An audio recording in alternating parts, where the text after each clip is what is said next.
Karibu, umetokea wapi? Unaitwa nani? Naitwa Sharon, natokea Buza. Nikuja hapa kutafuta kazi.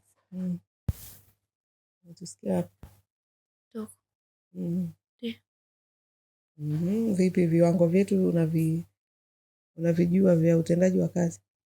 Unavyo promote, maana huko mitandaoni ndio sehemu haswa tunayopromote. Tofauti wa Wadada Center na wadada wengine. Umeshaelewa viwango vinavyohitajika? Ndio. Viwango gani?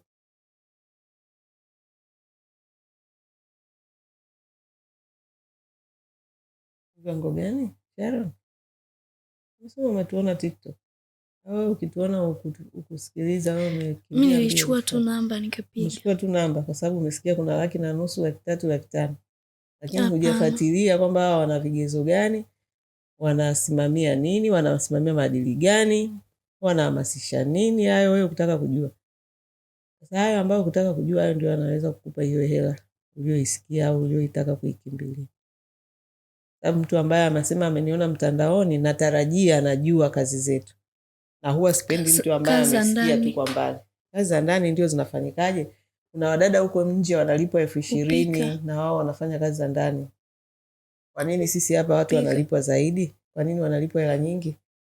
Hicho lazima ujiulize. Kwa nini Wadada Center wanalipa mishahara mikubwa wakati mtaani kuna watu bado wanalipa wadada 30,000? Kutokana na ujuzi wako.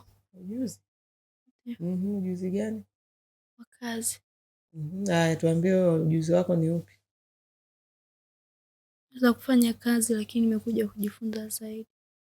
Naweza kufanya kazi lakini nimekuja kujifunza zaidi. Umekuja kujifunza zaidi? Ndio. Sasa si hapa jamani, tunawapa watu kazi yani tayari wakafanya, sio kujifunza. Unakuja kujifunza. Natutishi. Ushawahi kufanya kazi za ndani? Ndio. Umeshawahi kufanya? Kwa muda gani? Miezi 8. Miezi 8. Kwa nini miezi 8? Nilikuwa nafanya kule nyumbani nikaacha. Nyumbani ni wapi? Iringa. Wewe ukaacha ukaja huko? Ndio. Kwa nini? Kwa nini uliacha? Iringa ulikuwa unalipwa shilingi ngapi? 30,000. 30,000. Unaona nimepatia kabisa. Ndio kuna watu wanalipa 30,000 kazi za ndani. Kwa unapokuja huku kwa ajili ya kulipwa 1,500,000, uone ni parefu sana. Ndio. Kwa hiyo sasa wewe una maajabu gani, una ujuzi gani? Utakayoonyesha hiyo thamani ya kulipwa hela zote hizo. Fanya kazi kwa bidii. Fanya kazi kwa bidii? Ndio. Yaani kufanya ili ufanye kitu kwa bidii lazima uwe una maarifa zaidi.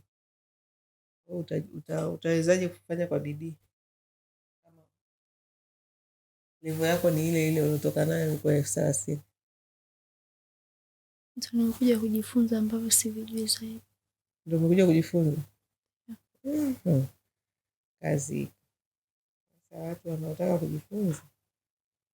Haya, sisi hapa tunapokea watu ambao wana msingi kidogo wa kazi za ndani, sio wanaojifunza. Na ndio maana hapa kituoni watu wanakaa. Ukiona mtu anakaa kituoni bila hajapangiwa kazi, manake huyo kazi, uwezo wake wa kazi ni mdogo sana. Na sisi watu tunaowapeleka kazini ni watu ambao angalau ndio kusema basic.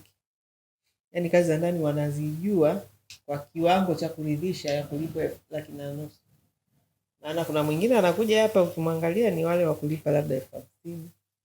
Sasa hatuwezi kumpelekea bosi dada ambaye thamani yake ni ndogo ukamwambia amlipe 1,500,000. Unaelewa? Kwa hiyo unapokaa hapa kama una nia ya kujifunza, maana kuongea hapa kwenye maiki mko vizuri kweli. Kuongea tu hamjambo, maana mpaka mnanichoshaga. Lakini mkitoka nje mmekaa, utakuta na wenzako mna magrupu, mmekaa huku, mmekaa kule, mmekaa kule.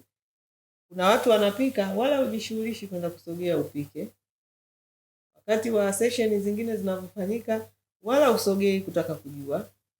Kuna watu wana smartphone yao wanakuja nayo huku ambapo humo ndani unaweza ukaingia ukajifunza vitu vingi tu. Lakini wala hakuna anayeingia. Ukikuta mtu ameingia TikTok utakuta anapandisha tu video za kuchekesha, video za umbea umbea, alafu huyo mtu anasubiri apangiwe kazi. Pia tufanye kazi hivyo. Kama unataka kujifunza, manake tukuone na wewe mwenyewe ukiwa na jitihada binafsi. Jitihada binafsi ni hizo za kuingia kwenye mtandao kujifunza. Jitihada binafsi ni ukiwa hapa kituoni, yani uwe kweli unaonesha unapambana. Sio umekaa, ukiwa umekaa tu hapa ngumu kupangiwa kazi. Unaelewa?